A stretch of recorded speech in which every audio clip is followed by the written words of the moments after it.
El mundo se mueve, cruje.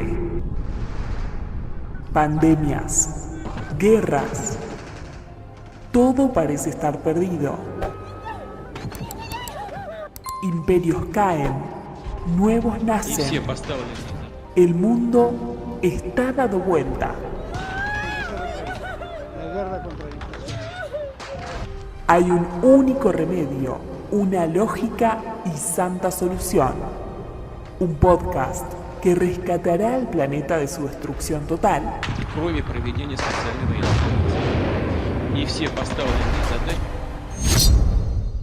Es el único, el inigualable. BSO, Banda Sonora Original. Temporada 11. Somos cine. Can you fly, Bobby? Somos voces. You can't handle the truth. Somos experiencias. I am no man. Somos 10 años al aire. Diego Cirulo. Estamos hablando de una monstruosidad. Fabio Villalba. Básicamente le roba unos cheques, le roba más cheques a su abuela. Y su tropa te llevarán por el buen camino. What we've got here is failure to communicate. BSO, temporada 11. Argentina, Argentina. Escuchanos, léenos, acompáñanos. Siempre por www.bsoradio.com.ar, Spotify y aledaños. BSO, una secta irresponsable, pero cariñosa. All I have in this world is my balls and my word, and I don't break them for no one. Do you understand?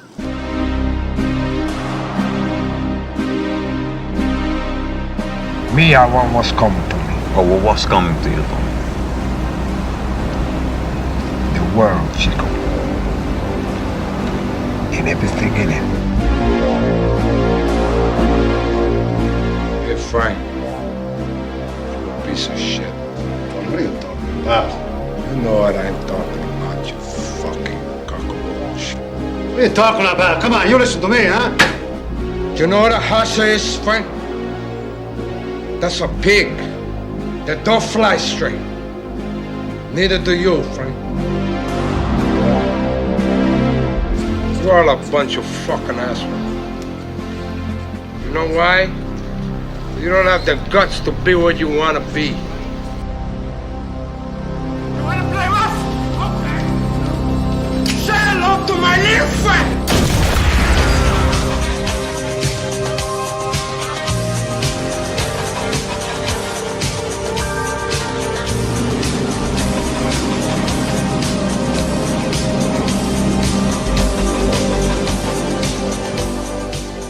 Señoras y señores, bienvenidos a una nueva entrega de Banda Sonora Original, un nuevo capítulo de estos quincenales que a nosotros nos gustan tanto y que nos dan tiempo para preparar temas que nos interesan, películas que nos generan intriga, que nos generan la necesidad de ponernos a charlar, de ponernos a analizar, a debatir y a veces inclusive a traer cuestiones propias, subjetivas, en vínculo con esas películas. Y hoy es otro de esos capítulos, diríamos de armas traer, porque es un capítulo vinculado con una película que todos los que estamos aquí presentes queremos mucho, y que tiene una enorme cantidad de capas de lectura, aunque a veces se queda la lectura en la superficie, pero para eso hablaremos con nuestros compañeros invitados del día de hoy. Antes presento al único, al inigualable Fabio Damián Villalba. ¿Qué haces, Villalba? ¿Viniste acá a la fiesta? Bien, Cirulo. Sí, vine acá a presenciar, más que nada. ¿Cómo es eso? A escuchar la palabra. La palabra del Señor. Del Señor, de estos dos señores. Ah, de dos señores. Exactamente. Y podríamos decir, Villalba, say hello to my little friends, ¿no? Nuestros dos amigos que tenemos aquí. Uno que ya está hace años y que cada vez que levantamos el tubo dice allá vamos. Y el otro que cada vez más está viniendo a nuestras emisiones de banda sonora original. Primero saludo al maestro Adrián Smukler. ¿Cómo andás, Adri, tanto tiempo? Bien, muy bien, contento, como siempre, de estar aquí, todavía acompañando. ¿Estás listo para lo que vamos a hacer hoy? Lo veremos, ya veremos. Bien. A la otra persona que mencionábamos es Alberto Tricarico, que ya estuvo el año pasado hablando nada más y nada menos que de Aristarain. Tuvimos una charla hermosísima y decidimos volver a invitarlo. Siempre se porta muy bien con nosotros, es muy amable y está de vuelta acá en nuestro espacio. ¿Qué haces, Alberto? ¿Cómo va, Diego? Bien, muy bien, gracias a Dios, muy bien. Bueno, acá estamos todos reunidos en esta especie de fiesta / misa, por decirlo, para hablar de una película que, como decía antes, ¿no? Nos causa muchísimas sensaciones. Primero me gustaría hacer una muy breve introducción. Hablamos aquí mucho de los años 70, mucho del nuevo cine americano y de los grandes directores que surgieron en esa década. Pero también es interesante empezar a pensar los últimos años de los 70 y los primeros de los 80, no solo en el cine, sino a nivel histórico, y de la profundización de algunos pensamientos y de cómo el liberalismo fue haciéndose cada vez más carne en las sociedades a nivel mundial. Estamos hablando de lo que sería el final de la presidencia de Carter y lo que vendría después con el reaganismo, ya con Thatcher, etc. Y aparecen algunas películas con las cuales uno puede empezar a pensar y a ver cómo ese cine de los 70 también va respondiendo ya entrados en los 80. Y podemos ver desde Apocalipsis Now en el 79, pasando por Cruising de Friedkin, como La Cosa de Carpenter, como también en el año 83, 82, 83, la obra maestra de la que vamos a hablar hoy, que es Scarface, Cara Cortada. Vamos a hacer lo siguiente, siempre empezamos por la primera experiencia, el primer vínculo con la obra, para después meternos en cuestiones ya más internas de la película, del universo autónomo, de los personajes, etc. Adri, vos acordarse la primera vez que la viste a veces es un poco difícil, pero ¿recordás la primera experiencia con el vínculo con semejante personaje como es Tony Montana, digamos, ¿no? Que hasta hoy deja rastros? Sí, la verdad que no podría decirte aquella primera vez que la vi. Sé que es una película, bueno, en realidad con algunas películas tan troncales y tan definitorias, hasta está bueno no saber, claro. Digo, como consuelo por lo menos, no estar seguro de cuándo fue la primera vez. Sé que fue una película clave en mi formación, sé que fue en VHS, eso estoy seguro, digamos, y que fue una película clave en mi formación, que yo, inventando esa primera vez un poco, o dibujándomela o haciéndome un relato a mí mismo de cómo puede haber sido, sé que fue importante en mi grupo de amigos y que vino precedida por el entusiasmo de algunos amigos adolescentes, ya tardíos, digamos, última etapa de la adolescencia, y un vínculo, digo, es una película que pega mucho en un lugar afectivamente nuclear, digamos, en cierta etapa de la vida también, ¿no? Entonces, en una etapa más de formación, de desafío, de descubrimiento, de lo que mueve al mundo, digamos, y del lugar que nos toca ocupar, y en gran medida que nos toca ocupar en este lado del mundo, digamos, ¿no? Un poco al margen. Y es una película que al mismo tiempo es muy directa, digo, es muy frontal, sí. Digamos, al hueso.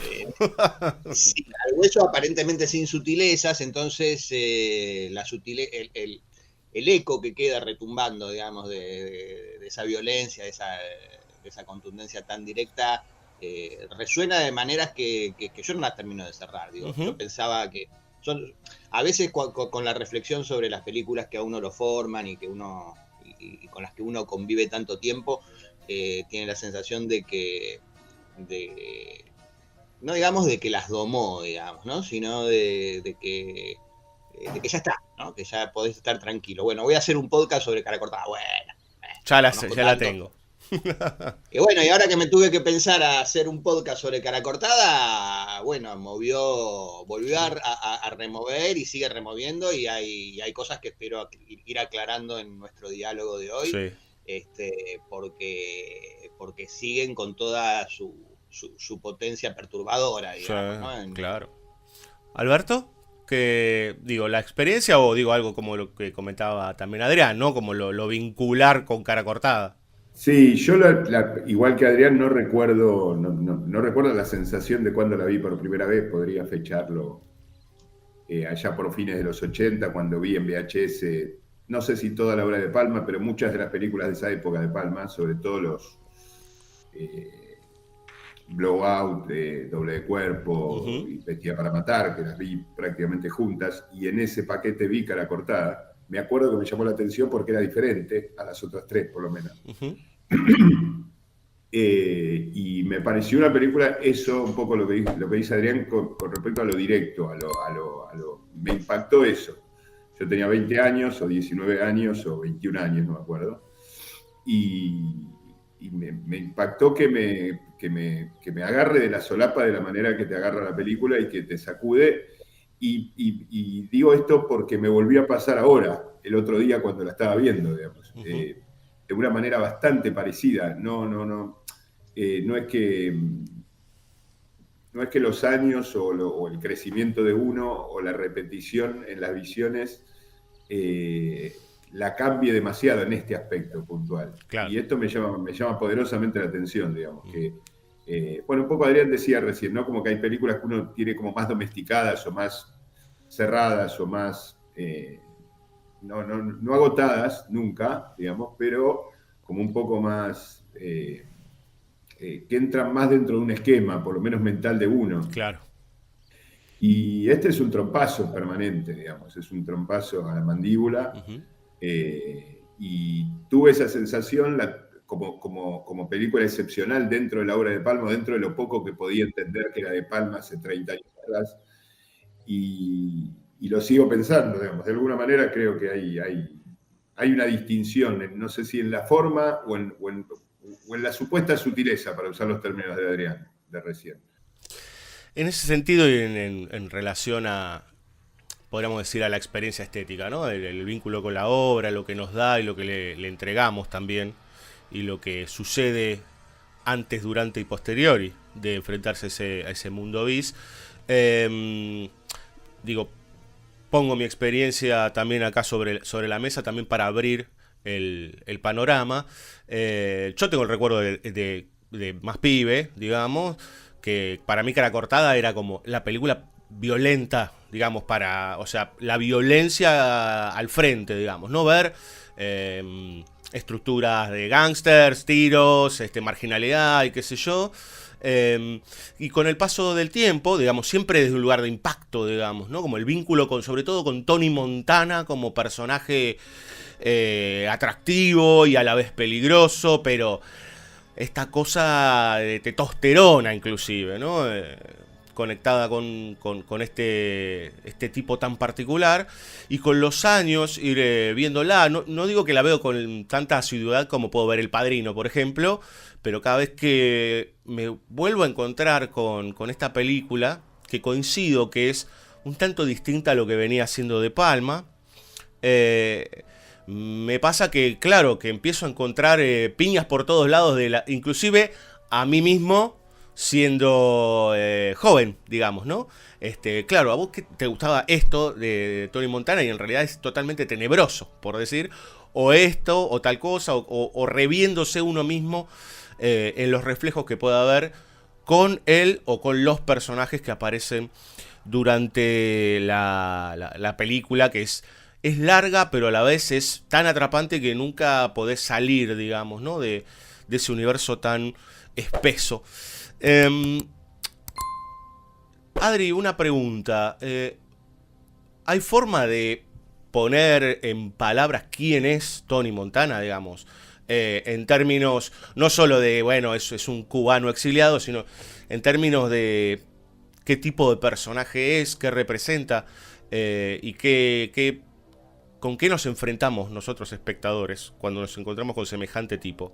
Yo creo que es uno de los personajes más fuertes de la historia del cine, para mí, sin duda, en las tensiones que tiene, digamos.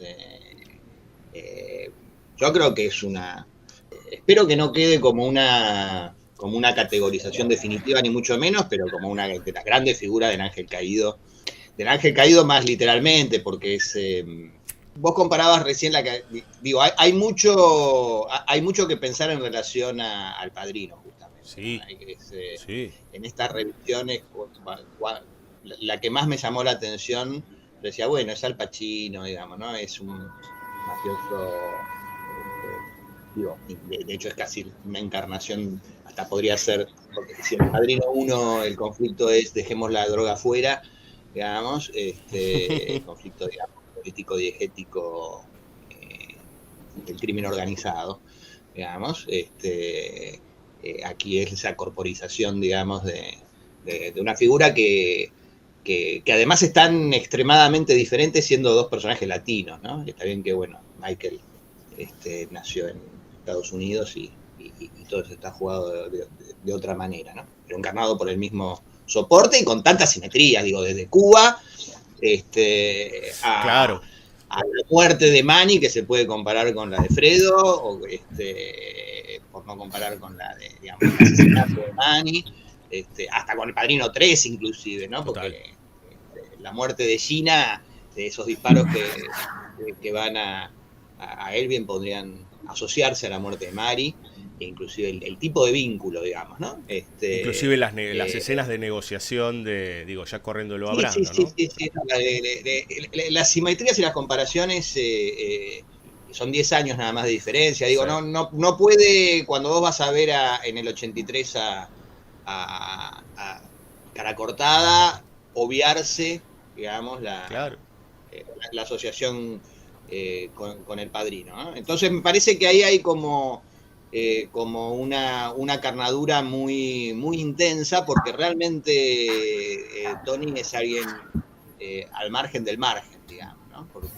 Porque hay algo que está muy bien en la presentación. Digo, a mí me impacta mucho, tiene un montaje perfecto la película. El corte del primer plano de Fidel Castro es mortal, ¿no? Porque si ahí entramos, bueno, cosas que vos por ahí medio empezaste a mencionar con relación a la época, los 80, el liberalismo y demás, ¿no? Pero también en la figura de lo que es en el imaginario occidental y latinoamericano, la Revolución Cubana, y la expulsión de los Marielitos, digamos, más allá de puntualmente el hecho histórico, pues, que está trabajado, que está elaborado y que arranca desde ahí, digamos. Total. Inclusive en esa relación de historización con El Padrino hay, en todo caso, tela posible para cortar, ¿no? Porque El Padrino va historizándose cada vez más, y acá hay otra perspectiva de historización. Total. En una película que, aparte, si ya El Padrino es operística, digamos, es el barroco del barroco. Yo ya, digamos, ¿no? Es como el despliegue que es propio de Palma siempre en esta película desborda. Digo, ya si imaginariamente para Estados Unidos Cuba era el prostíbulo, digamos, hasta la Revolución. Sí, el patio trasero. Y él es alguien dejado al margen dentro de la propia Cuba y y es retomado, ¿no? Es como también una especie de venganza, ¿no? Por eso digo, es tan interesante el plano de Fidel al principio, porque tiene esa mirada irónica donde, bueno, si no están dispuestos al heroísmo y al sacrificio, no los queremos. Es lo que dice. Entonces váyanse, llévenselos, ¿no? Y hay una miradita entre cómplice y bueno, ahí les mando lo que digamos, la siembra de su cosecha, digamos, ¿no? Entonces, esa venganza y ese retorno y esa carnadura que hace, ¿no? del discurso, ¿no? Porque está esa idea del self-made man, ¿no? Del hombre hecho a sí mismo. Rockefeller. Claro, ¿no? Que es una definición muy, muy clara de la utopía capitalista, digamos, ¿no? El hombre que se hace a sí mismo, ¿no? Que es biológicamente, digamos, ¿no? el hombre que es a sí mismo es el hombre que finalmente cae también, ¿no? Entonces, claramente incorpora ese discurso, ¿no? Porque está esta cuestión de lo que lo define y que el guión es perfecto y la verdad que hay que sacarse el sombrero, ¿no? Por esa saturación de escenas perfectas, porque yo creo que no hay escena débil, son todas escenas muy intensas, inclusive las de transición y las y las que bajan un poco la pausa, porque también tiene sus pausas, obviamente, ¿no? Pero no, en ningún momento afloja esa tensión, ¿no? Que está tan marcada en eso, solo tengo dos cosas, mi palabra y mis huevos, y no los quiebro por nadie, donde también hay un núcleo de diferencia con El Padrino, y donde, bueno, en todo caso, como para no hacer otra cosa que ir desparramando por ahora temas, y en todo caso después vamos viendo cuál vale la pena ir tomando, esta cuestión de los huevos está muy claro, sí, digo, ¿no? Claro. No hay discusión posible, ¿no? Pero los huevos como también decisión y voluntad, digamos, ¿no? Como de Tony, que es un personaje sumamente inteligente, sin perder nada de su barro, digamos, ¿no? De su conciencia, de su barro y de lo que es y de la claridad que tiene, ¿no? Ese tipo de frases, los ojos no mienten, ¿no? I check his with. She like me. She like you, huh? How do you know? I know. The eyes, chico. They never lie. Que la otra cuestión que aparece además dramáticamente puesta en juego y en escena y en conflicto y en tensión, que es, bueno, ¿qué es la palabra, no? ¿Qué es esa palabra que él tiene? Y qué es qué es romper o no la palabra, digamos, ¿no? Claro. Porque obviamente es lo que lo lleva a la caída, digamos, ¿no? Pero en lo que lo lleva a la caída, ¿qué es lo que rompe y qué es lo que no, ¿no? Entonces ahí resuenan dentro de esa estructura, que son las que encarna justamente Tony. Por eso digo, entonces, si la pregunta es ¿quién es Tony? Y qué es lo que ponemos en Tony, qué es lo que ponemos, que lo pone obviamente De Palma, pero que es lo que ponemos todos en Tony. Yo no quiero limar nada de ese desgarro que hay en esa figura, en esa imagen final, en esa resistencia y en esa caída, digamos, con la que cierra la película, porque me parece que es lo que la mantiene viva además a la película. Bueno, abrió un montón de ventanas, Adrián. No sé por dónde seguirlo, pero está muy bien, está muy bien. Me parece que es un poco, la película es eso, ¿no? Es porque el personaje, para volver a la pregunta originaria tuya, Diego, Adrián decía algo así como que era uno de los más potentes de la historia del cine. Es de los más complejos también y es de los más inabordables, porque tiene todo eso que vemos, digamos. Tiene esa voluntad de poder, tiene esa franqueza, tiene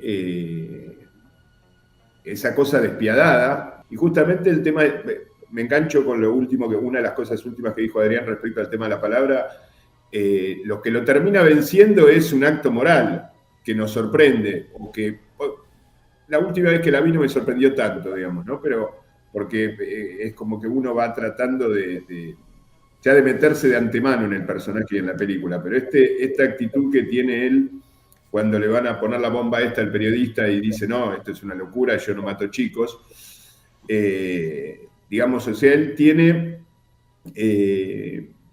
como una especie de código moral propio que va desplegando, muy, muy extremo, muy por momentos delirante, pero donde confluimos ahí, digamos. O sea, eso nos parece demasiado a nosotros como espectadores que estuvimos, no digo sosteniéndolo o bancándolo como si fuera un otro, porque nos comprometemos con él y somos él de entrada, pero esa palabra la sostiene, digamos, y la sostiene en condiciones, bueno, toda la secuencia final es una maravilla para verla una vez por semana, más o menos.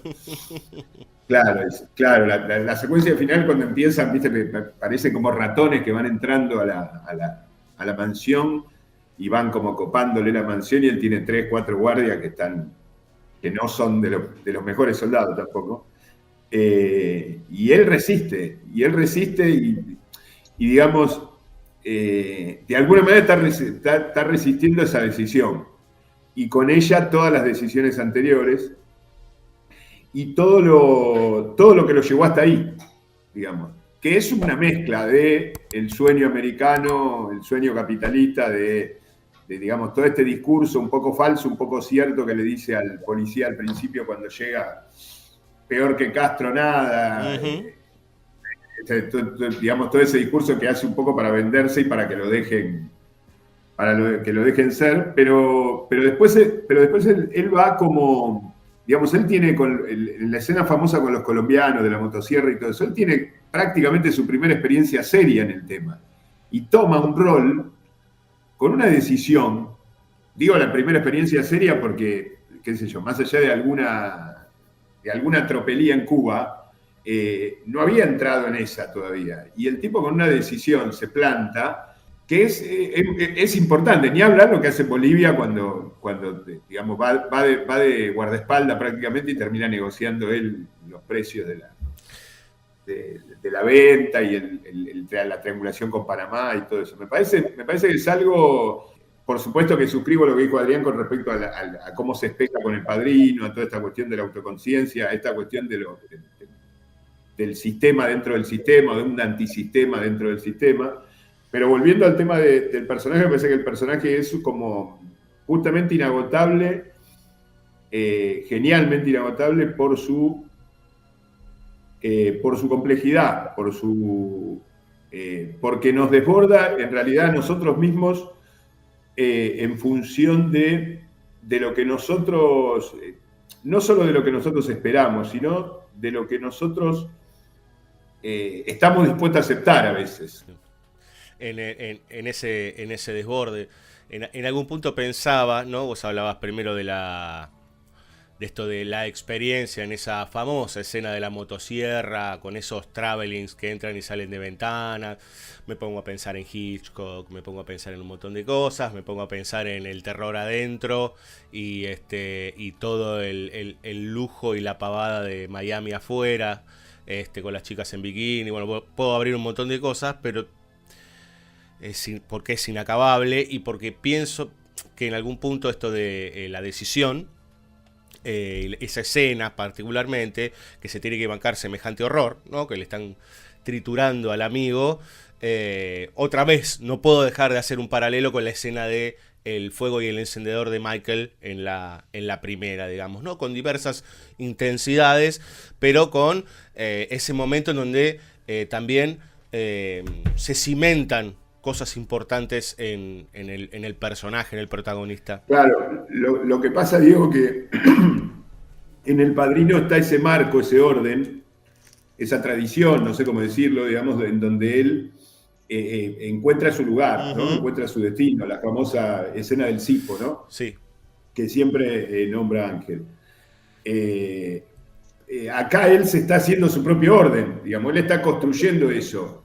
Y no sabe bien lo que está construyendo y nosotros tampoco sabemos lo que está construyendo. Es decir, no está esta cuestión disciplinada, estructurada, si queremos hasta religiosa, digamos, o sea, que tiene todo un marco en donde él va a entrar, en el caso de Michael, que Michael sabe, en tal caso descubre su propia valentía o su propia capacidad en esa escena para estar a la altura de ese lugar. Pero Tony no tiene medida, digamos, no medida él, sino no tiene referencia. Claro. No está dentro de no está esa estructura. Él la está haciendo. Ahí hay algo que me parece que es central y que no está demasiado expuesto dentro de la película, porque recién, a ver, coincido en que ese núcleo es una diferencia central en el sentido de la tradición en la que se descubre Michael, y que precisamente la diferencia con Tony es que Tony es un desheredado, digamos, ¿no? Porque inclusive en esa escena que mencionaba Beto del principio, él dice no tener padre, y haber sido, porque estábamos con lo de la palabra, ¿no? Sí. Dice, yo aprendí a hablar con Cagney y con Bogart, ellos me enseñaron a hablar, ¿no? Y dice no tener padre. Dice no tener madre, que la madre murió también, ¿no? Entonces, ahí hay, bueno, como un campo gigante, digamos, el vínculo con la madre, Digamos, es muy terrible esa escena cuando va a ver a Gina y ¿no? con todo ese desborde exacerbado, exagerado que tiene, digo, ¿no? Hay unos matices, una precisión en la mirada de la madre, en la mirada de él, en la selección del casting, porque parece la mamá de los dos, digamos, pero además en las tensiones en la mirada, hay el momento en el que abraza a Gina, digamos, uno siente que Tony se desarma. Sí. Cambia el gesto por una de las primeras veces que lo vemos vulnerable, por decir, ¿no? Como cambia la mirada. Sí, vulnerable. Sí, no, totalmente. Es de ahí a la muerte al momento en el que se quiebra, que es cuando dice qué hice, cuando se desarma porque mató a Manny. Exacto. ¿No? ¿Cómo puede ser eso? ¿No? Es el momento en el que se desarma, como el ataque al corazón de Padrino 3, digamos, ¿no? Es muy parecida a la actuación, inclusive. Claro. Está bien, es el mismo actor, tendrá la memoria en el cuerpo o habrá habido una referencia, pero cuando se desarma así es el mismo gesto o muy parecido bueno, también al asumir la muerte, digamos, el ataque cardíaco, el cuerpo sufre y demás, y que tiene que ver con la muerte de Fredo, digamos, en el Padrino. El alma sufre, el cuerpo sufre, ¿no? Claro. Digamos, ¿no? Más allá del conflicto diegético que por donde pasa esa vulnerabilidad. No, por eso digo también la palabra que rompe, la que no rompe, digo como para mantener por lo menos activas un par de cosas. Lo que queda totalmente lo que los indicios no son suficientes para dar precisión al fuera de campo es en la vida anterior en Cuba, ¿no? Porque yo no sé hasta qué punto estaba o no preparado, digamos, ¿no? Está bien que esa es una escena... lo que tiene cuando le cortan, digo, con la motosierra, lo descuartizan a Ángel, justamente se llama. Sí, porque esa determinación, esa decisión, yo no sé cómo se fogueó en Cuba. Con la ausencia del padre, con ese pasado con la madre. La madre lo primero le dice a quién tuviste que matar, ¿no? Cuando le trae la plata. ¿No? Salió esta plata, ¿a quién mataste? Y le pregunta, ¿ahora son bancos, son bodegas, qué son, no? Como... bodegas, ¿qué son? Pero aparte lo que le ven, el tatuaje que le ven en la mano, dice, bueno, esto es de asesino, ¿de qué es? No sé, o sea, como que...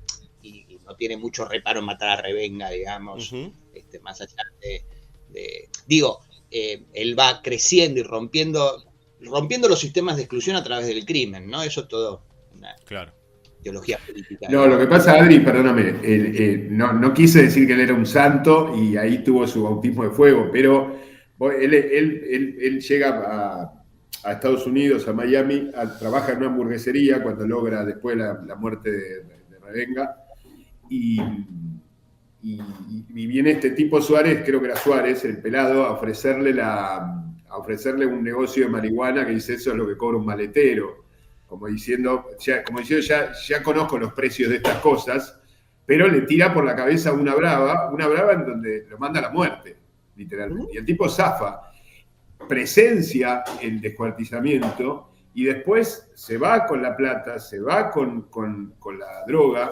se sube al auto y lo mata al otro, se sube al auto y se va, y lo aplasta casi, medio queda fuera de campo el cuerpo ahí en el piso. Sí, una ejecución pública casi, ¿no?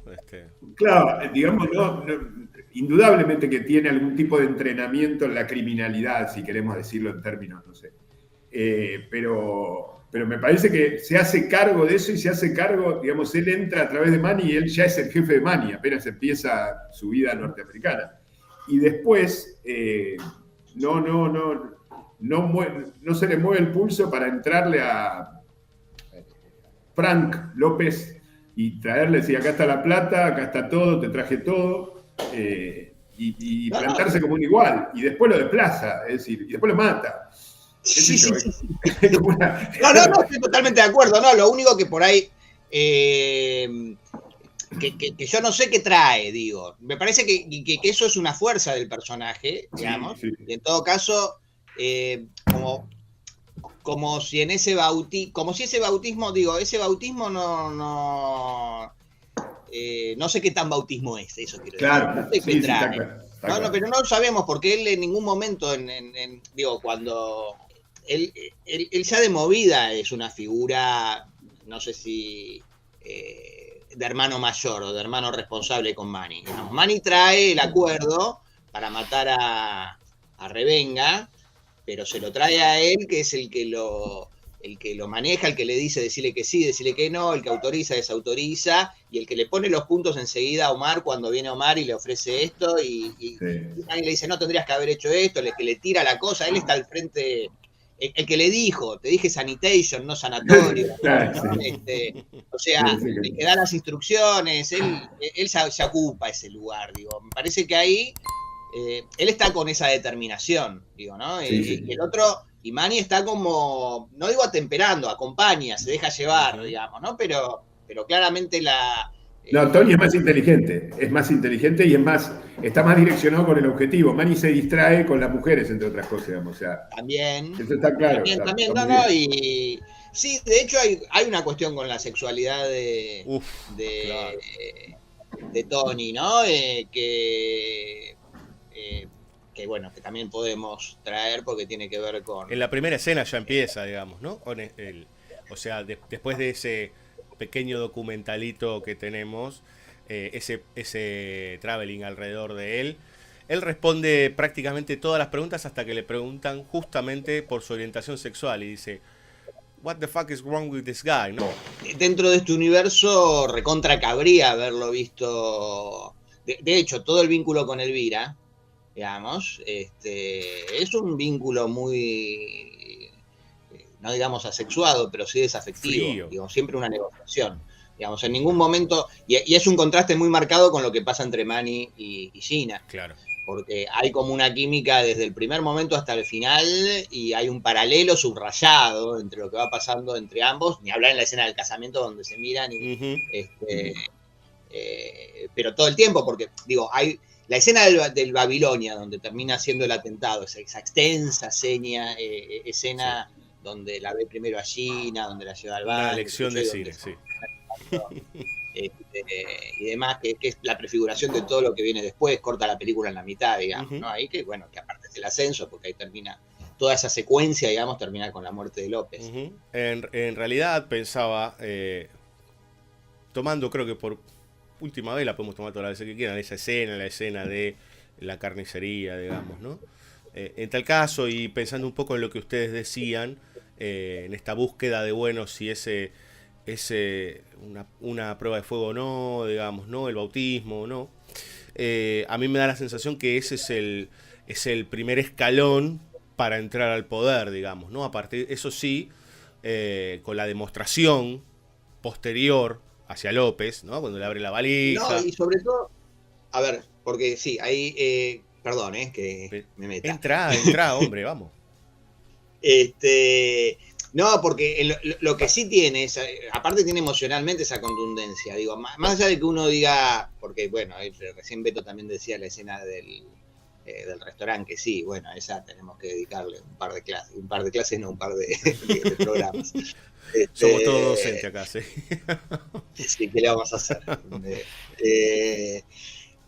que digo, bueno, la escena de la motosierra también es, aparte es una escena de una, digamos, es genial inclusive como lección de cine, porque no se ve nada y se ve todo y es tremenda, digamos, y está todo puesto en la mirada y, digamos, es muy fácil de hacerla, puede hacer cualquier alumno, digamos, técnicamente. ¿No? Está bien, bueno, tenés que limarle en todo caso, porque es un peligro tener una motosierra con tanta gente en un lugar tan chiquito, digamos, andando, pero ese sería el único peligro porque en ningún momento se toca ni se ve nada, digamos, ¿no? Es ketchup tirado a la cara nomás, y es terrible la escena. Entonces, pero esa escena es la que define la determinación de Tony emocionalmente para el espectador y para lo que, digamos, no podemos saber, seguramente no vivió otra cosa de esa intensidad previamente, no se puso a prueba, porque de hecho le cuesta mirar, ¿viste? Lo obligan a mirar, entonces está eso como que no es algo que, y es algo que digo, define esa determinación porque si uno se la pone a pensar, digamos, él podría haber dicho, bueno, está en el auto y yo podría armar más fácilmente inclusive una escena en la que él no se ponga a riesgo a sí mismo, porque bueno, no podés estar calculando y ves que que el Manny está en cualquiera, digamos, así que si la piba con la que le está metiendo la manito debajo de la malla se engancha, qué sé yo, si después se va a avivar de que tienen que pasar los 15 minutos o lo que habían dicho que tenía que esperarlo y subir, y vayamos despacio y le están cortando los brazos a tu compañero, está salpicando la sangre por todos lados, y eso obviamente tensiona. Lo que quiero decir que sería hasta más fácil de pensar la escena diciendo sí, tengo la plata en el auto, vamos a buscarla. Digo, menos riesgosa inclusive, ¿no? Pero entonces, en todo caso, hay una determinación que tiene que ver con esta tensión central entre la palabra, digamos, la voluntad, la decisión, digamos, los huevos y la palabra, la voluntad y la decisión, y la norma, podríamos decir, ¿no? ¿Cuál es la norma que establece esa palabra? Y cuál es la palabra a la que le tenemos que dar valor, digamos, ¿no? Porque en todo caso, cuando uno empieza a ver, porque él se queda mudo, habla, y no, esa es una escena en la que él no habla, ¿no? Y él podría decir dónde está la plata, y lo que se pone en juego es dejar que, y el otro lo mira, le tapan la boca y lo mira, y están en esa mirada y se miran, miralo como lo corto en pedazos y ahora te voy a cortar en pedazos a vos, y no tengo ningún problema. Entonces, eso le da una fuerza que irradia todo el resto de la película. Total. No, y aparte sabemos que Tony es capaz de cualquiera. Y él sabe, y se lo hace saber a todos, ¿no? Esto que decía Beto de que de cómo surge fuerza de ahí, digamos, ¿no? También, para compararlo con el amigo Coppola, es el cortarle la cabeza a Chef y tirarse la Willard, digamos, ¿no? Hay en todo caso, ahí hay como una fuerza que, por eso, es difícil pensar una escena, es como la escena de la ducha de Psicosis, es como esas escenas que no hay posibilidad de una forma de representación más intensa, digamos, ¿no? Y entonces que le da una nitidez, pero cuando se contrapone con esto, que inclusive yo agrego un matiz, porque él lo que dice es, no voy a matar a una madre con sus hijos. Sí. No dice solamente, no son solamente los chicos, ¿no? Es la madre con sus hijos. Entonces eso también activa el fuera de campo de la madre con sus hijos, que él estuvo, y de la tensión que habrá habido, digamos, ¿no? Porque ahí hay, ¿cómo fue la vida cómo fue el rechazo, ¿no? De la madre? Es terrible, ¿no? Ser rechazado por una madre, ¿no? Entonces, aparte se pone ahí como la de Carrie, ¿viste? Como queda mamá Carrie en la puerta, separando a Gina de toda esa función materna. Es muy terrible la madre, digo, no, una madre rechazando al hijo, ¿no? Porque él va a buscarla a la mamá, está bien, no sabe cómo buscarla, ¿no? Va y le lleva plata, va y le dice, no hace falta que seas costurera, no hace falta esto, lo otro, triunfé. Sí. Está bien, uno puede decir, bueno, la mamá lo conoce, está bien, la mamá lo conoce, pero, ¿no? pero el rechazo de una madre, porque aparte él dice algo, claro, hay que creerle, no creerle. Por eso digo, lo de la palabra está puesta en un juego de tensión. Constante. Mi papá era norteamericano, él se llama Montana, ¿no? Mi papá era norteamericano. Entonces también ahí hay un fuera de campo. ¿Cómo nació él? ¿Cómo nació Gina? ¿Quién era el padre? Es el mismo padre de ambos. Esta idea de Cuba como prostíbulo. El padre era efectivamente norteamericano, lo llevaba al cine, como él dice. Digamos, él se formó con el cine. Digamos, o sea, él es la corporación de ese personaje que toma cuerpo en Bogart y Cagney, que le enseñó a hablar, sí, digamos, ¿no? Entonces, ¿qué viene a expresar eso, ¿no? Entonces, he llevado muy al extremo todo ese cuerpo de ideas que yo creo, además, toma cuerpo, digo, esta dimensión donde él es el cuerpo del personaje oscuro del cine negro, digamos, ¿no? Y de esa relación, ¿no? Porque dice, ¿qué es el capitalismo? ¿No? Ahí en la escena el capitalismo que te joda, ¿no? Habló el más capitalista, ¿no? Dice, por eso ese nivel de ¡pum! ¿Cómo querés que te lo ponga? ¿Cómo te lo tengo que subrayar más, digamos, ¿no? Todo el acuerdo con el banquero, digamos, ¿no? Aprendé de él, ¿no? Pero en definitiva también él cae, porque el encadenamiento de la caída tiene tantos matices, digamos. Él cae por un porcentaje, porque no acepta el porcentaje que el sistema le pone como límite. Exactamente. ¿No? Entonces él dice, bueno, pero estás produciendo demasiado, ¿no? Si se quiere, como Kurtz en El corazón de las tinieblas de Conrad, ¿no? El problema es que estás produciendo demasiado, ¿no? Y entonces te tenemos que acomodar. Okay, you propose it, I talk to you. But we got a problem. You know? I can't pay more. I'm bringing in twice as much as I ever did before. We're doing 10 million, 15 million a month. Come on. Now, that's serious money, you know? Because your bank boys got to come down a bit. No, hey, come on, that's crazy. We can't do that. Then that's too bad. Well, what am I going to do? Tony, sweetheart, we're not a wholesale operation. We're a legitimate bank. The more cash you give me, the harder it is for me to rinse. Well, that's a problem. I didn't know. The fact is that I can't even take any more of your money unless I raise the rates on you. You're going to raise them? I got to do it, Tony. The IRS is coming down. Come on, give me the chick. Come on, Jerry, let's talk. Talk to me, man. Come on. I go low, you go high. Look, I know the game, man. This is business talk. Come on. Let me explain to you something. The IRS is coming down heavy on South Florida. There was a Time magazine cover story that didn't happen. There's a recession in the country. I got stockholders I got to be responsible for. I got to do it, Tony. Listen to this guy, man. You're going to learn from him. I got to go 10% on the first 12 million. That's in denominations of 20. I'll go 8% on your $10 bills and 6 points on your 5. Mira, olvídate. That's we go it. somewhere else, okay? There's no place else to go. It's not a conspiracy. Fuck you, man. Fuck you. I fly to cash myself to the Bahamas. Come on. Yeah. Once maybe, then what? Huh? Then what? You gonna trust some monkey in a Bahamian bank with 20 million of your hard-earned dollars? Come on, Tony, don't be a schmuck. Who else can you trust? That's why you pay us what you do. You trust us. En tal caso pensaba también en Montana como desmesura, digamos, ¿no? Puedo abrirlo para 50 lados porque la película dispara para 50 lados, que decían tanto Alberto como vos. Digo, Tony juega con la idea de la palabra, juega con la idea de los huevos, de tener huevos y de no ser hipócrita, digamos. Pero hay frases que son completamente desconcertantes, digamos, ¿no? Como, yo no traicioné a nadie que no se lo hubiera merecido, ¿no? Y vos decís, ¿qué estás diciendo? Como, ¿qué estás diciendo? ¿Por dónde te agarro, digamos, ¿no? Y por momentos me sucede, a mí como espectador, digamos, ¿no? Que está esa cosa atractiva de Montana y a la vez de rechazo, con lo cual me parece que es el juego de tensiones propia de la película. Pero sobre todo empiezo a pensarlo a Montana como, bueno, el desplazado de Cuba, pero a su vez, digo, nunca es el ciudadano americano en su sueño, digamos, ¿no? O sea, también está en el margen. De hecho está la escena del restaurante, ¿no? Acá está el malo, qué sé yo.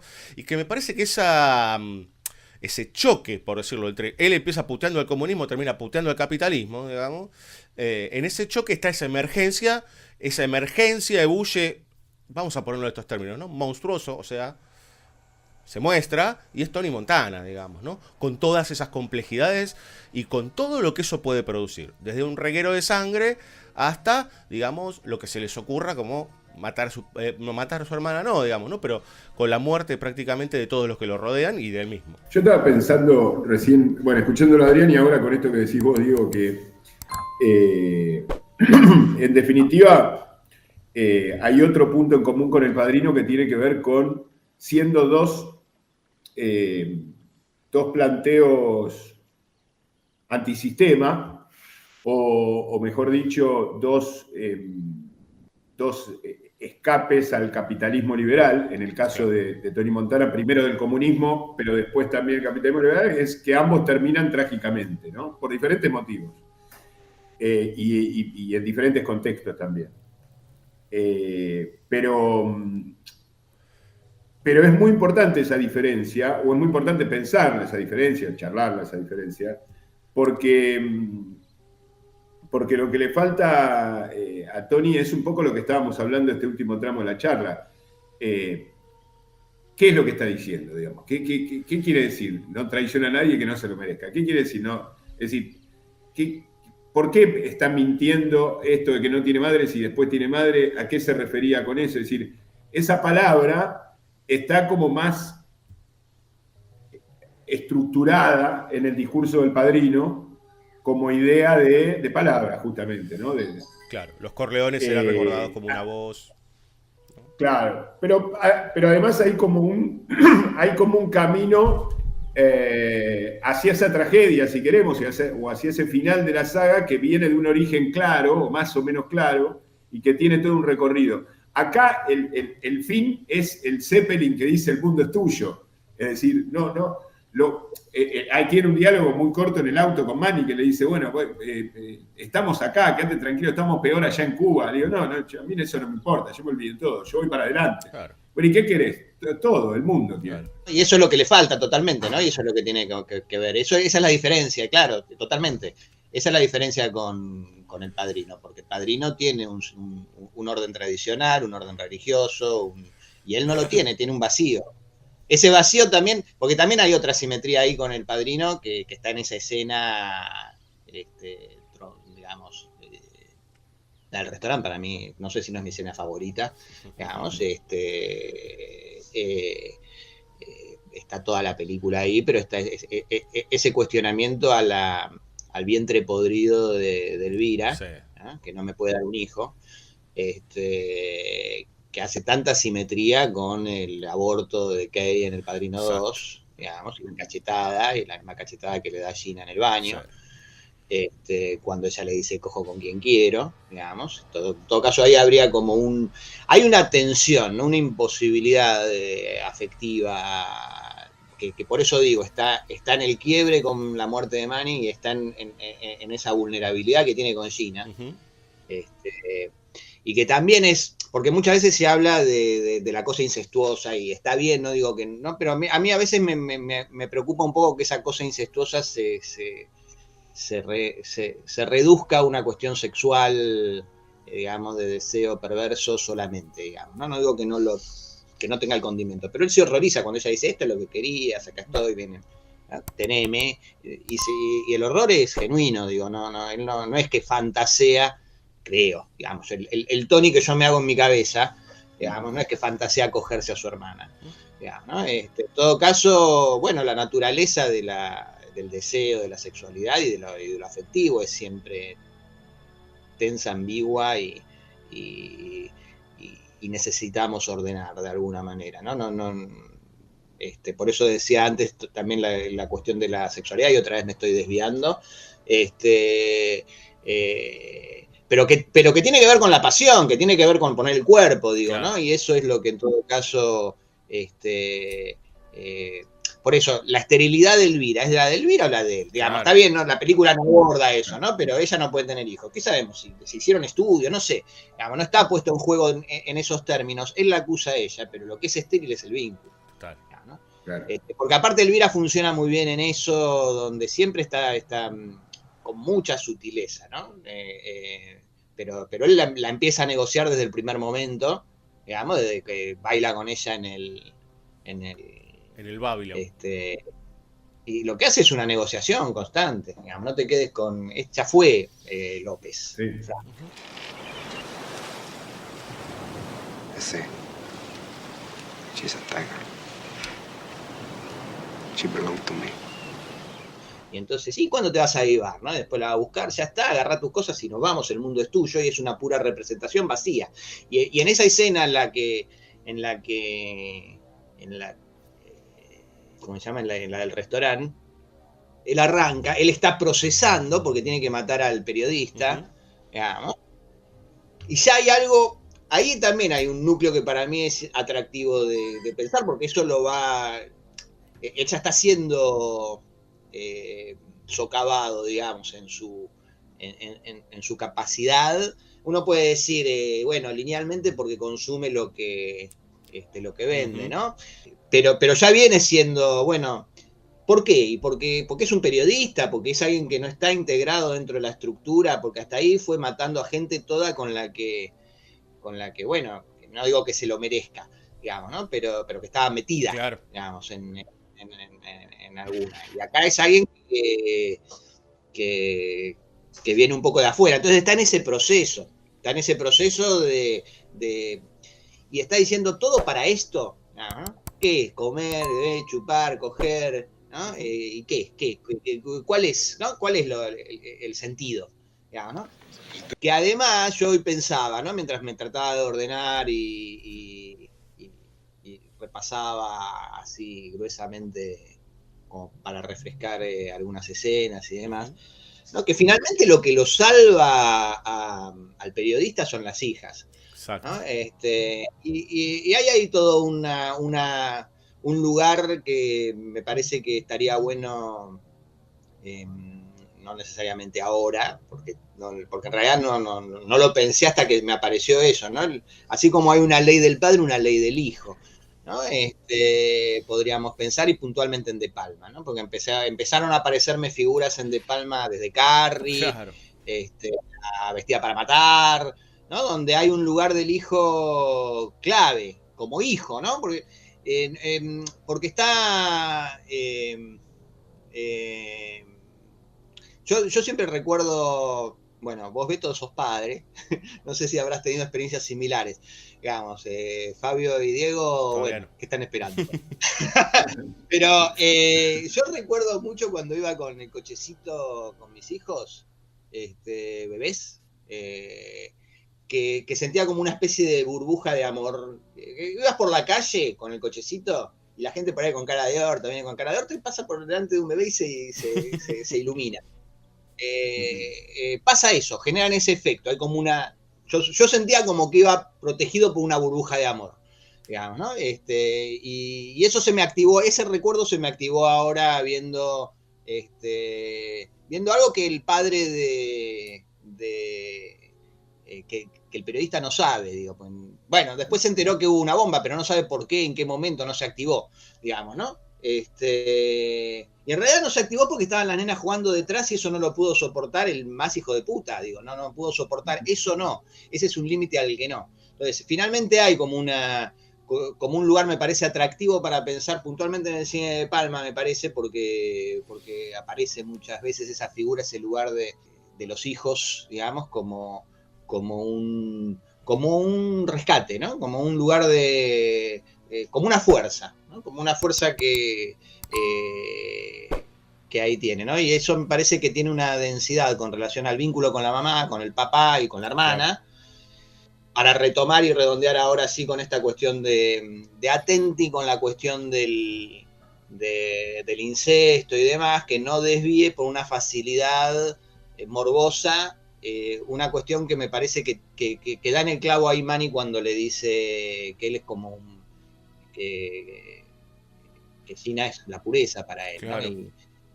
En todo caso hay una tensión que, claro, bueno, a Gina pobre, ¿no? También quiere coger, ¿no? Porque aparte Gina es como él, ¿no? Como le dice la mamá.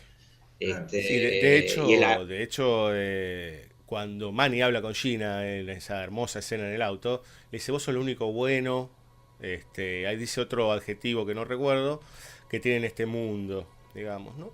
Con lo cual yo puedo hasta inclusive vincularlo con una cuestión hasta casi de sagrado, digamos, ¿no? Lo que está ahí, esa mujer, una Beatrice, digamos, ponele, pero me parece que me estoy yendo un poco de mambo, pero en realidad como ese vínculo tan intenso, que excede inclusive a veces la palabra, ¿no? Porque son los momentos en que Tony se queda callado, mirando, cuando ve algo que no le gusta de su hermana.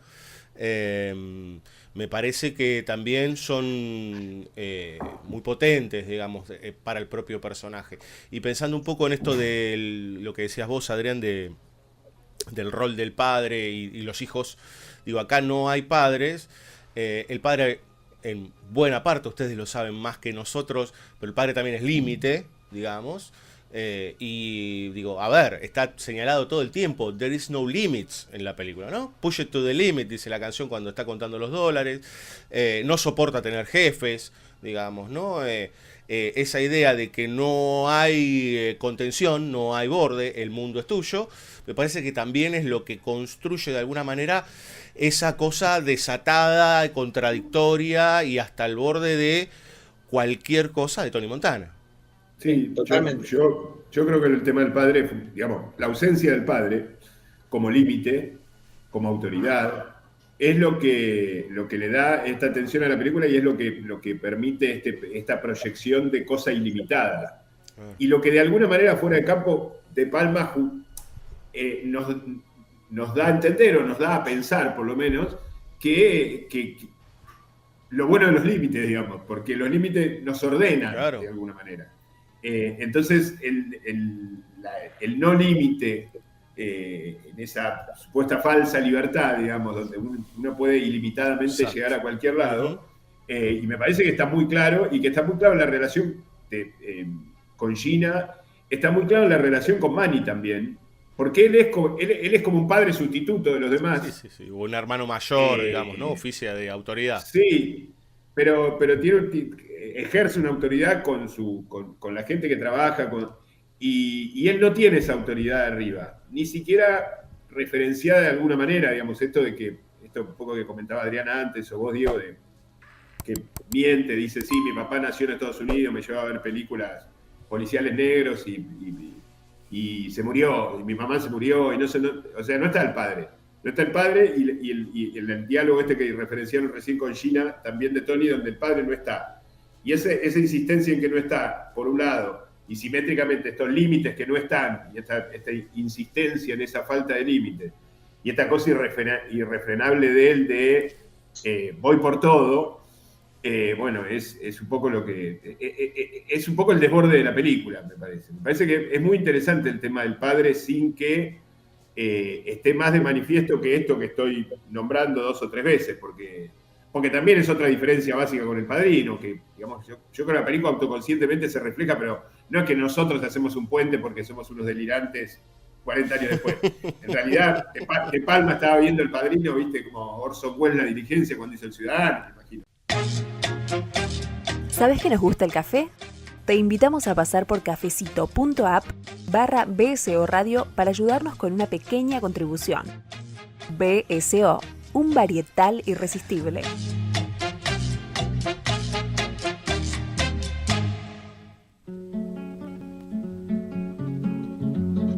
¿Cómo sé yo que usted no es un chivato también, Tony?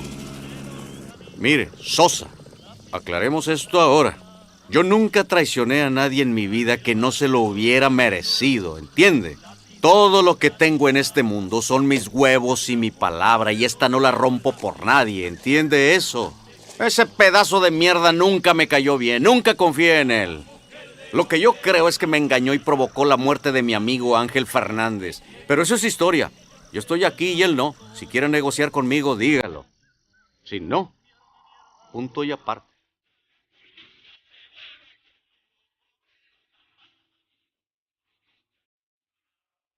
BSO, temporada 11. Un podcast que no parece un podcast, pero es un podcast.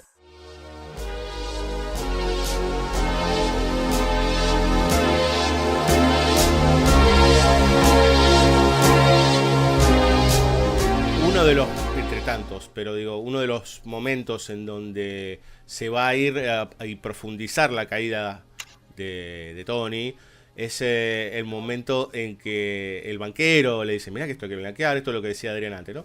Hay que ponerle un coto a esto porque, digo, todo tiene una contención, digamos, ¿no? O sea, no sé qué hacer con tanta guita, te tengo que cobrar más. No, pues porque aparte se va el banquero y dice, este hijo de puta, digamos, ¿no? Esta rata. Entonces va a otro lado en donde cae en la trampa, digamos, ¿no? Y se hace visible Montana, ya no como Montana constructora, sino como todo aquello que representa, digamos, ¿no? Lo que está atrás.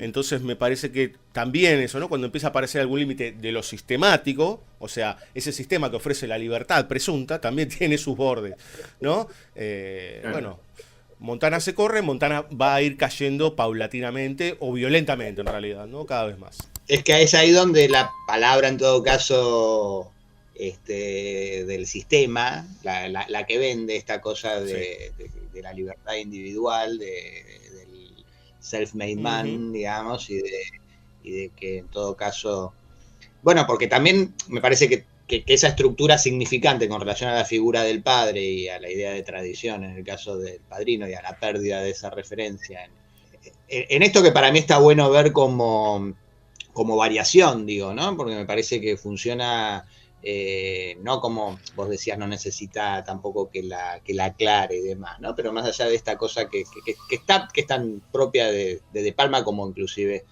vuelta de tuerca sobre el cine de Hitchcock. Cuando seguimos reflejando escenas de una película y otra, ¿no? Entre El Padrino y Scarface.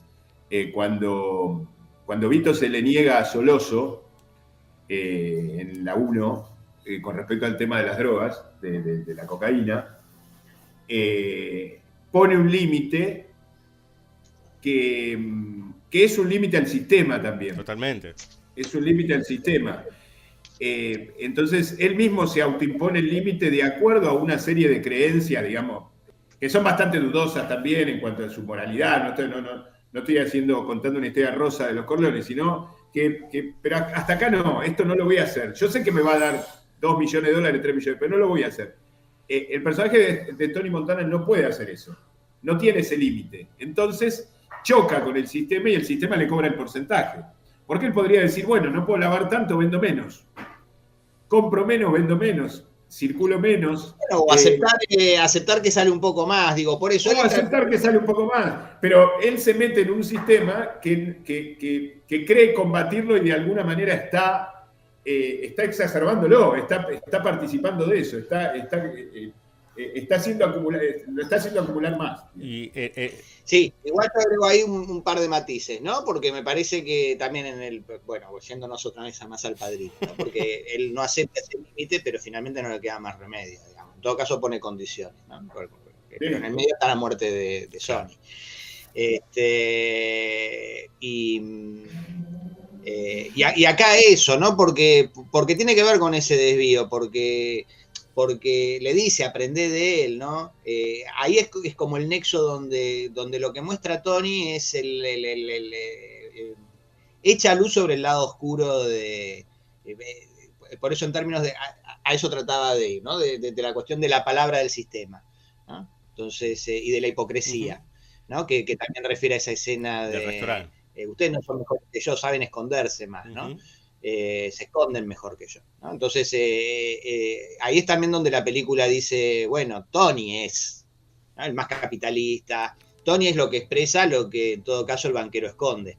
El banquero va y habla y mete como presión, porque bueno, tiene el valor del sistema. Y en el núcleo es esa cosa despiadada, deshumanizada, digamos, donde, bueno, la pérdida de esta cuestión del capitalismo y de la modernidad en general, digamos, ¿no? Del liberalismo, de negación de la tradición, de no hay ningún valor trascendente. Entonces lo que se vuelve trascendente es la circulación del dinero. Claro. Y acá es más que explícito. Entonces el valor es esa circulación, y lo que se pone en discusión, se pone a discutir y dice, entonces trata de hacer la salida fácil, digamos, ¿no? Y ahí cae. Por eso digo, hay como un entramado en el que él no...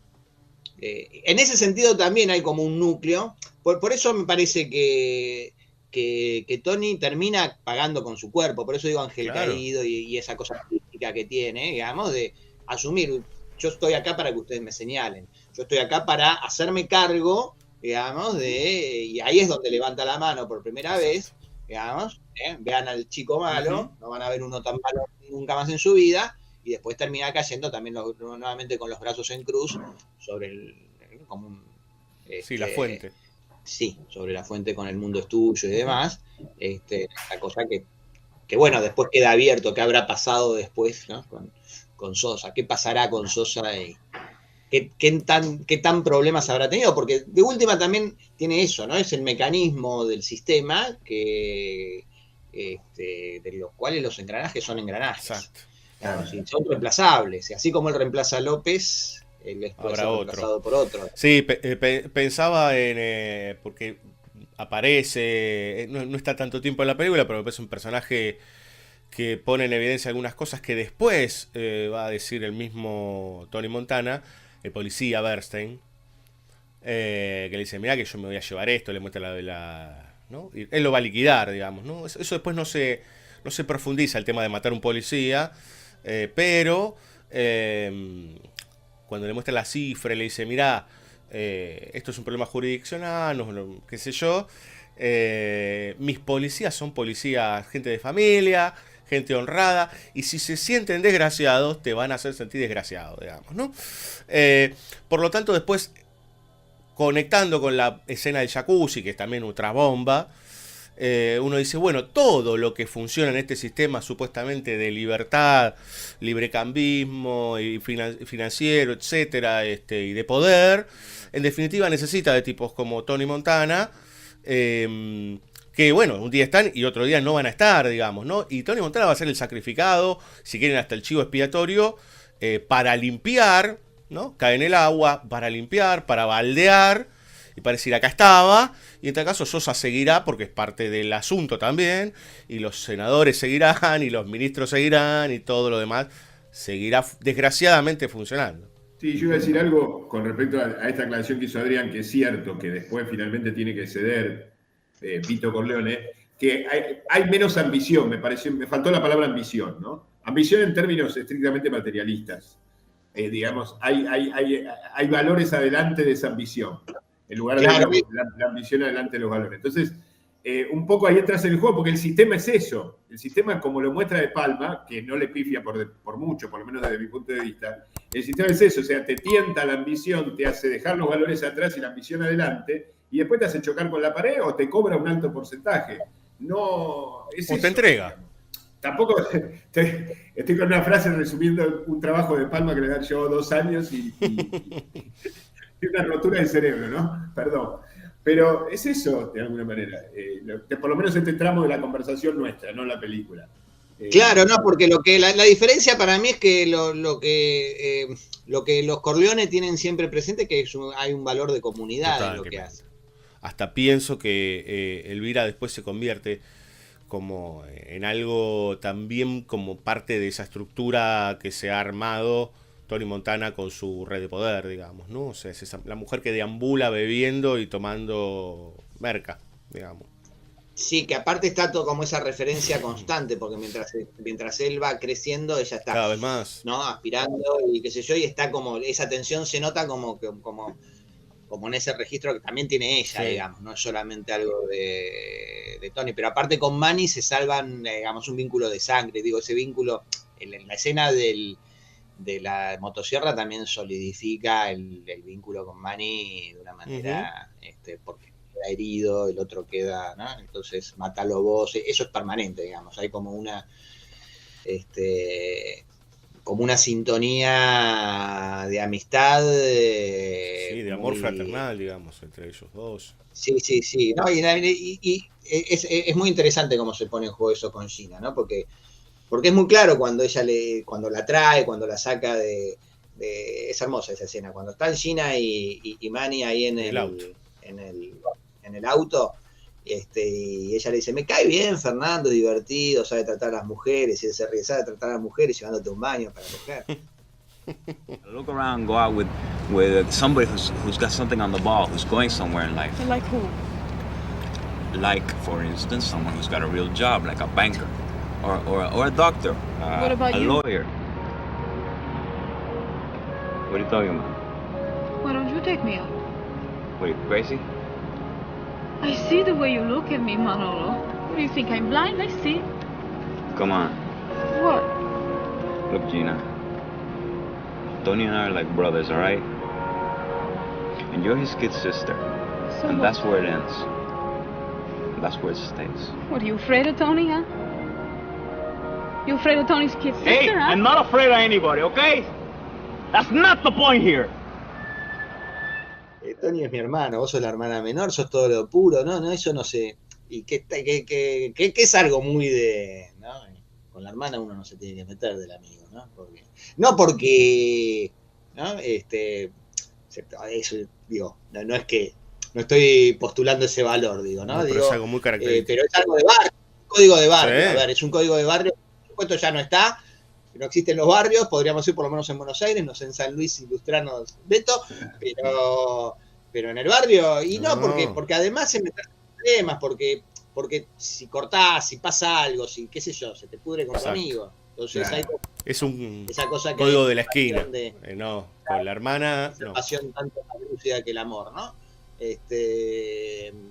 de todas maneras, me parece interesante que esto a donde llegamos del código de barrio habla de la humanidad de Tony, ¿no? Y de cómo De Palma construye un personaje tan humano, tan distinto, tan extremo, tan desbordado y a la vez tan humano, porque aún esa tensión que se genera entre su supuesta vulnerabilidad por debajo de lo que nosotros, si nos ponemos como espectadores, como vara, nos parece, y se nos ponen sus bolas por encima, digamos, su huevo por encima, aún esa tensión lo iguala, digamos, lo empareja con nosotros, es decir, nos queda a mano, no sé cómo decirlo, nos queda, digamos, nos queda vivir, un personaje tan extraño, tan desbordado, tan lejano, que maneja tantos millones que yo cuento billetes de 500, ni de 1000, es la billetera, y el tipo, y sin embargo hay una humanidad esencial que está tan bien lograda con estas pequeñas cosas, entre otras, ¿no? La relación con la hermana, la relación con Manny, la relación con el desafío con los otros que son más atorrantes que él y que no tienen ningún valor, que inclusive nos dejamos llevar por esta, digamos, está bien todo esto que dijo Adrián al principio, de que nos deja fuera de campo ambiguo de qué fue de la vida del antes, es decir, qué tan delincuente fue, qué tanta armas usó, qué tanta narco fue, qué sé yo. Pero digamos, en la escena con la madre, que es terrible, la padecemos con él. Obviamente, una cuestión de punto de vista, de puesta de cámara, de montaje, todo, pero la padecemos con él porque es desolador toda esa situación. Hay 2 escenas aparte, ¿no? Todo está de a 2 también, ¿no? No hicimos referencia al número, todas las 2 escenas en Bolivia, todos, ¿no? Pero como que hay una identificación que la película nos produce y nos involucra y nos pone que parte de la humanidad, de la construcción de esa humanidad, aún en un personaje tan extremo o aparentemente distinto a un normal, iba a decir. Bueno, si yo soy normal, ¿qué le queda? El ciudadano de a pie. A un intermedio, a un medio, no sé, a un espectador medio, eso se suele decir en las críticas. Sea lo que sea eso, pero sí, como recién mencionabas la segunda escena de la madre, y me parece que también está bueno señalar que en la estructura de la trama, la madre es la que lo manda, digo, está puesto, está bien, la madre no lo sabe, ¿no? Pero la función dentro de la organización de la trama, del entramado, ¿no? Desapareció Manny, no, te llamó tu mamá, desapareció Manny, te llamó tu mamá, desapareció Manny, te llamó tu mamá, digamos, que aparece 10 veces, digamos, como para que conectes los hilos. Finalmente, cuando él va a buscar a la mamá le dice exactamente lo que tiene que decir para que pase lo que termina pasando. Es decir, en el medio del furor que tiene él, le dice que Gina se fue, que la siguió, que está con otro tipo, en una mansión, en tal lugar, en tal calle, y hasta como que le tiene que sacar el dato de en qué calle, digamos, la vio meterse con un tipo, y cuando va y lo encuentra a Manny. Claro, no, la hunde, la mamá lo hunde. Exacto. Exacto. Pero bueno, eso es muy interesante eso. Sí, claro. Por eso digo, ¿no? Aparte desde la crítica de que es como vos, ¿a dónde la llevaste? ¿No? Te vi que lo estuviste conduciendo, finalmente fíjate a dónde la llevaste, y lo ceba como para, y aparte es como, hasta que le histeriquea con el dato, ay, no sé dónde, Citrus Drive 409 creo que es, finalmente le dice la dirección, el lugar, dónde tiene que ir a buscarle. No digo que sea deliberado, obviamente. No, pero hay un bueno, vos lo llevaste hasta ahí, ahora ponela en vereda. Digamos, hay algo de eso. No, claro, no. Abierto. Totalmente, hacete cargo. Aparte le está pidiendo que se haga cargo al chabón que estuvo rechazando todo el tiempo. Lo que digo es, y está apelando a él, a la función de guardabosques, finalmente, ¿no? Que es la que la descoloca. Pero digo, en el entramado es la que une los hilos necesarios para que el drama que la tragedia necesitamos a alguien que conecte esto con esto, y es la mamá la que lo hace. She don't tell me where. One night I follow her in a taxi and she goes to this fancy house in Coconut Grove. Hey, Wolf, where'd you get that kind of money? You were giving her the money.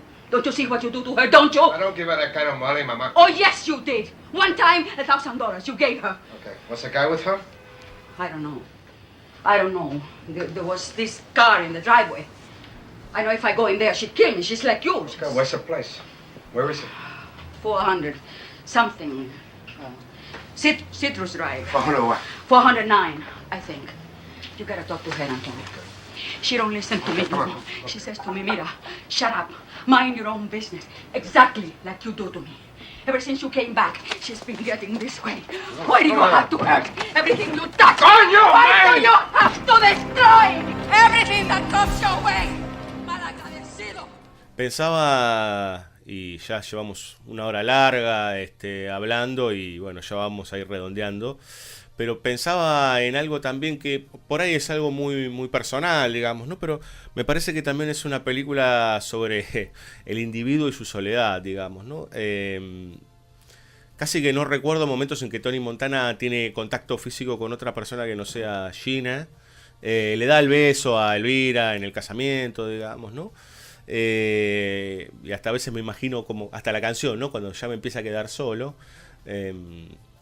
porque finalmente es él contra el mundo, ¿no? O sea, la película termina con él contra el mundo. No queda nadie.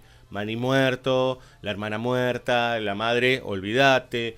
Sosa está del otro lado, todos están muertos.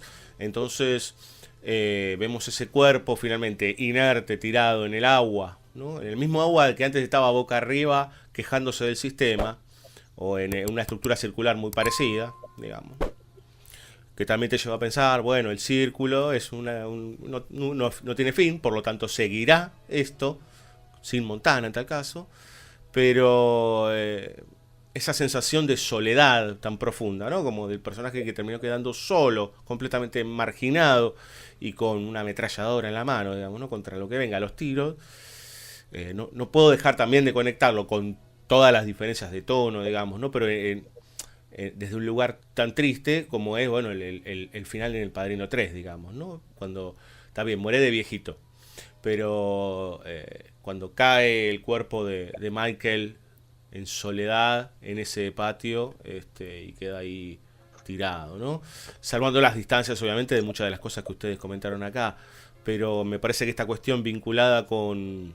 que también es fruto del sistema, digamos, ¿no? El fomento del individualismo y todo ese tipo de cuestiones, pero que en el fondo también, y pensando un poco en lo que decía Beto antes, humaniza un montón, digamos, ¿no? Esos momentos en que uno se siente en soledad, dice, bueno, me pasan cosas como este chabón, y empiezan a aparecer esas discusiones, ¿no? ¿Por qué me estoy empatizando con este tipo? Y bueno, porque tiene un montón de cuestiones muy humanas, más allá de su brutalidad y de su mirada extrema y de su accionar extremo sobre el mundo.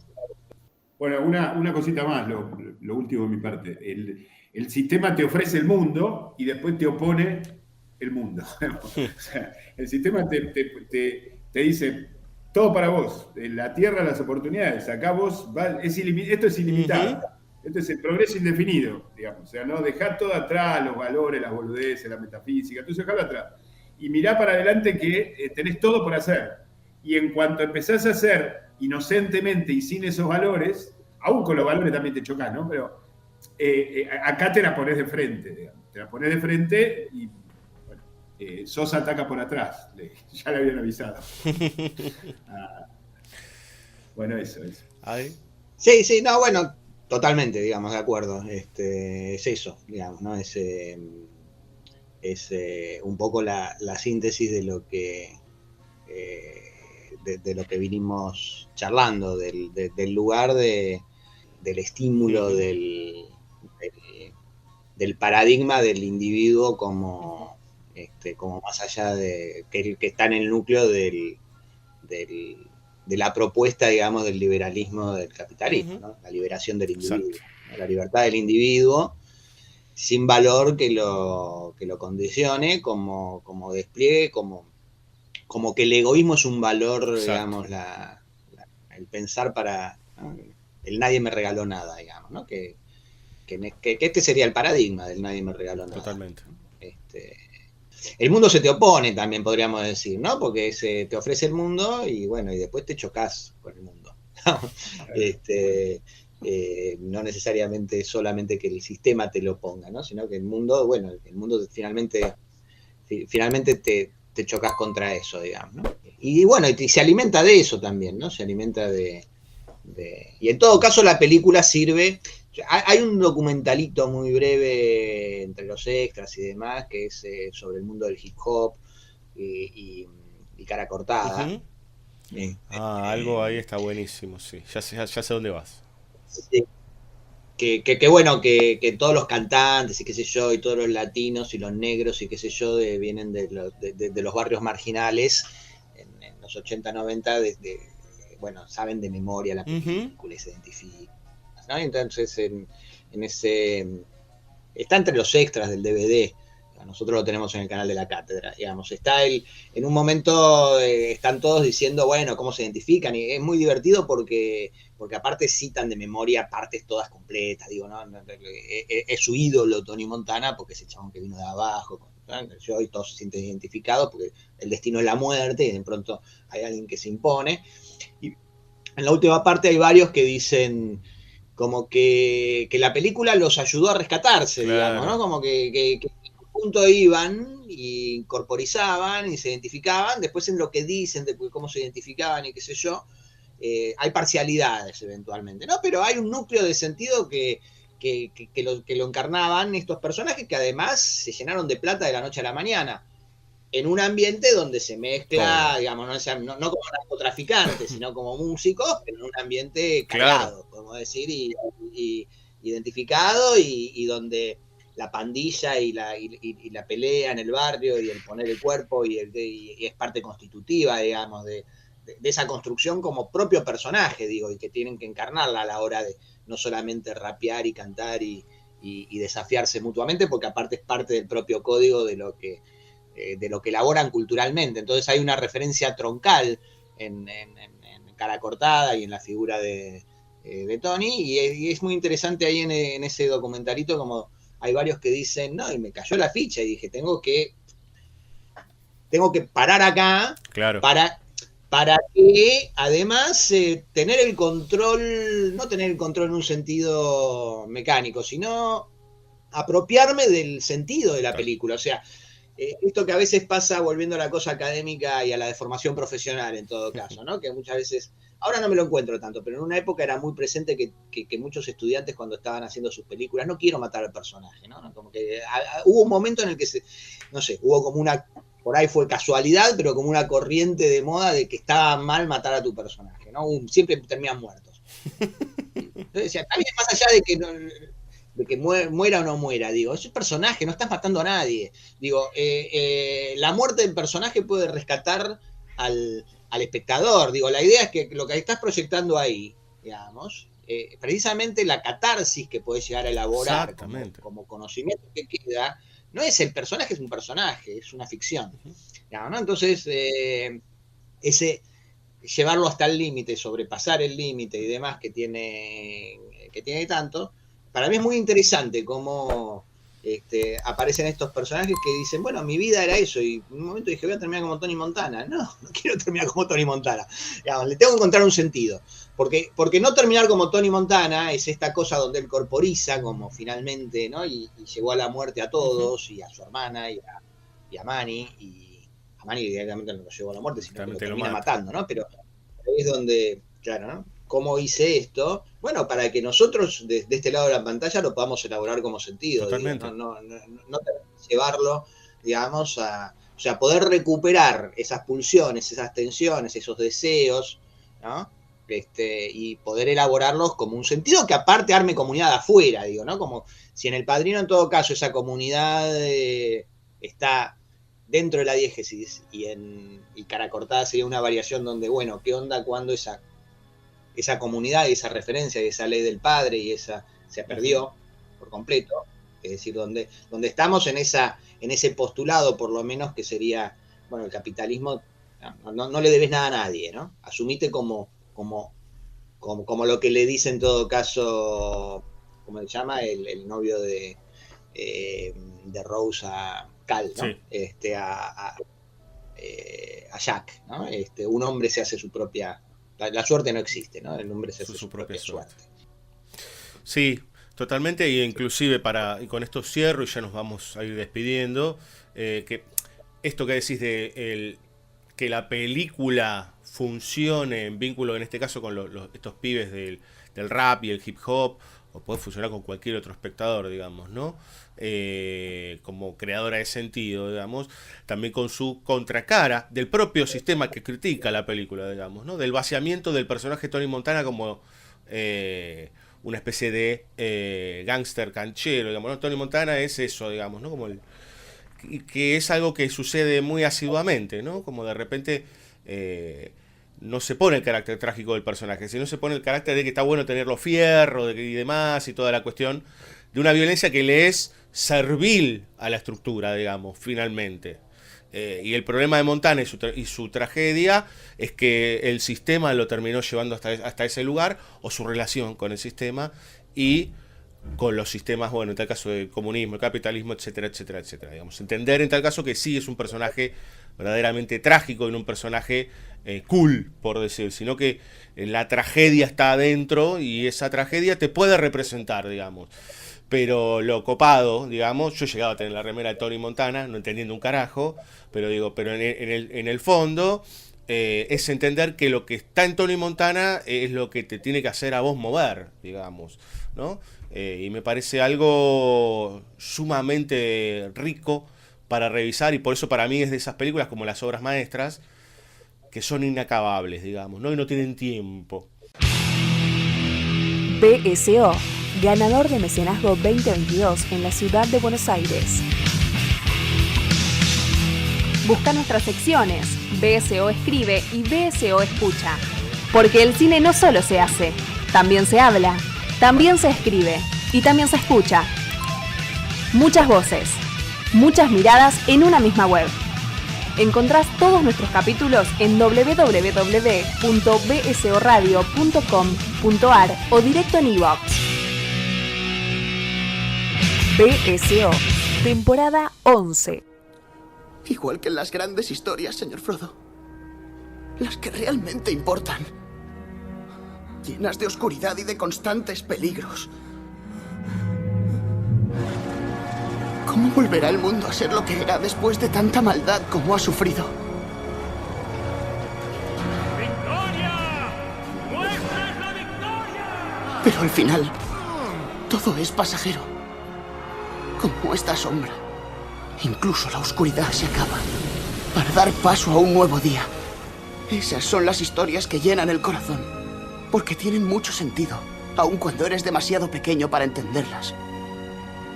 Pero creo, señor Frodo, que ya lo entiendo. Ahora lo entiendo.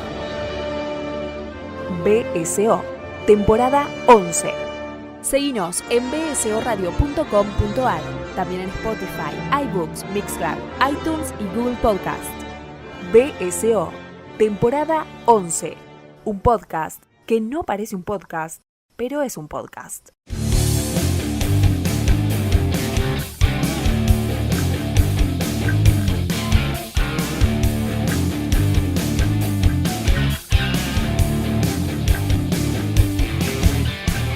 Señoras y señores, nos retiramos. Yo creo que con todo lo que charlamos, con todo lo que dejamos fuera de campo, con todo lo que contó Beto, con todo lo que contó Adrián, realmente hay un montón para que ustedes del otro lado, si ya la disfrutaron, vuelvan a disfrutarla. Y si no, bueno, si no la vieron, no sé qué están haciendo escuchando este podcast porque no van a entender nada. Pero en realidad, si no se acuerdan mucho, revisiten este pedazo de obra de Brian De Palma. Alberto, gracias totales por haber vuelto a nuestro programa. No, gracias. Gracias a vos y a Fabio y a Adrián también por compartir este momento. La verdad, estamos súper agradecidos y esperamos encontrarte en breve, así como también a el querido maestro Smukler, que es la primera participación 2022 y ya te vamos a agarrar de vuelta, Smukler. Bueno, muy contento de acompañarlos con Beto en esta oportunidad. Esperemos que se repita. Sí, señor. Sí, señor. ¿Quién les dice con otra de Palma? Estoy pensando en Carlitos Way, pero no sé qué estoy diciendo, no importa. Después veremos cuál es. Estuve tentado de hablar de Carlitos Way más de una oportunidad y no quise abrir otra ventana. La del padrino era un ventanal enorme, pero sí, podría ser Carlitos. Villalba, nos retiramos. Bueno, Cirulo. Estuvo atento a toda la conversación acá con estos dos señores. No, la verdad que no, en un momento me dormí. A Fabio Villalba no le gusta esto. Bueno, nos veremos la semana que viene, si todo sale bien, con un nuevo... La semana que viene, no, dentro de 15 días. Nos vamos, hasta el próximo capítulo. Te esperamos con... nada, como siempre. Seguinos en www.bsoradio.com.ar y también en Facebook, Instagram, Twitter, iBooks, Spotify y Mixcloud. BSO, 10 años al aire. Somos irresistibles. Sábelo.